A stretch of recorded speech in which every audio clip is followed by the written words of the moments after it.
So as you can see, it takes 3 puppeteers to work Joey, Team Joey, to bring him to life.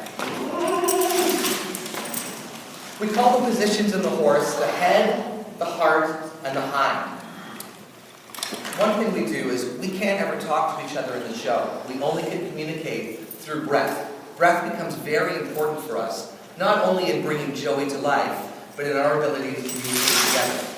How Joey is breathing lets us know how he feels, and it lets the puppeteers understand how to work together. We have 3 minds working together, trying to think one thought. And it really helps us each to have our own emotional indicator, like a real horse has, to let us know how that horse feels.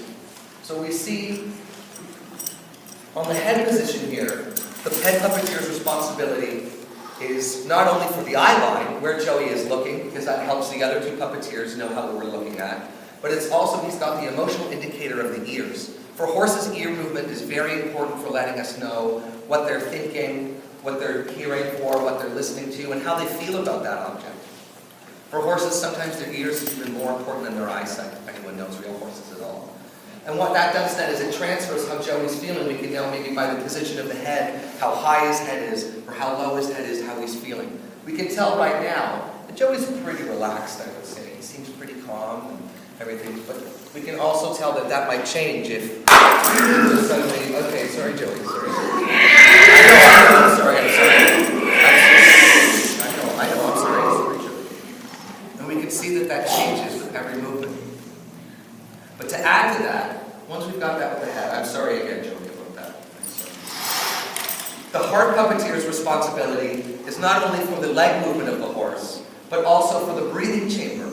And we can see there how the breath adjusts when Joey is again calm and relaxed. He's taking nice, gentle breaths. And when he gets anxious, we saw there too, he may raise, and the breath may also heighten also. And that lets us all work together, and the other puppeteers will understand that as well. And then finally, we have the hind puppeteer.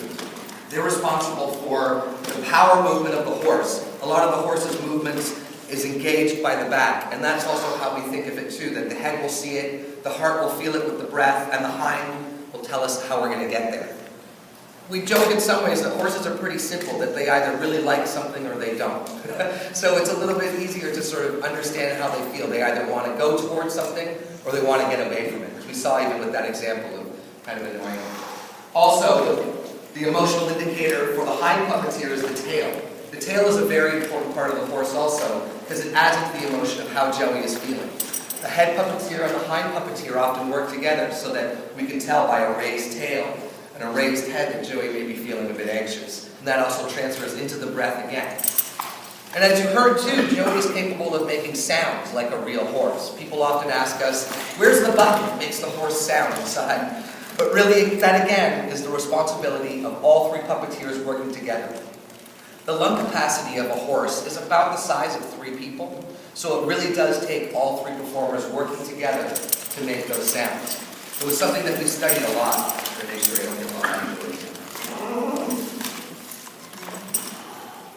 What's also really fascinating about Joey and Topford and all our puppets in the show is they're all handmade in South Africa by a company called Handspring.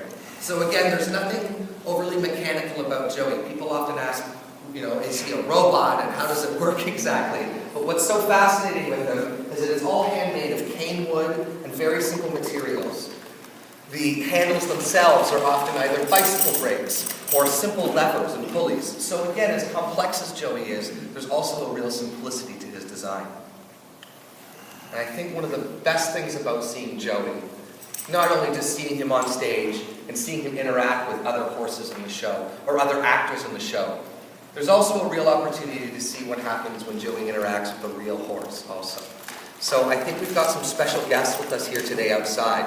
So we're going to take a quick little break out there if people want to join us and see. We've got some mountain.